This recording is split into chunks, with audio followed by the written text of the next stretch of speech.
Gennady Triple G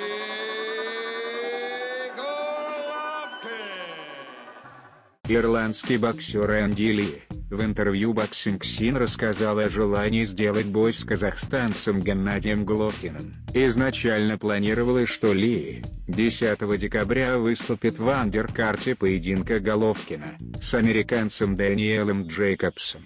Переговоры об этом бое сорвались, из-за чего ему пришлось искать новый вариант. Сейчас команда Ли ведет переговоры с обладателем пояса WBC International Себастьяном Хейландом из Аргентины. Этот бой может приблизить его к встрече с Головкиным. Мне нужен один бой.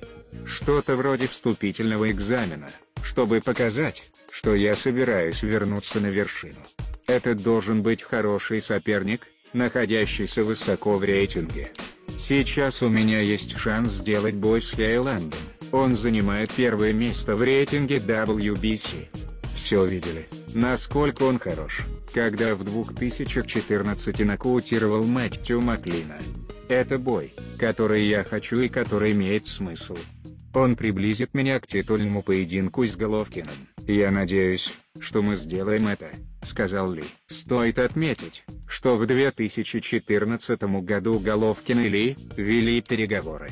Тогда они были свернуты на начальном этапе из-за смерти отца казахстанца. 32-летний Энди Ли провел 37 боев в профессионалах, в которых одержал 34 победы, 24 нокаутом, и потерпел 3 поражения.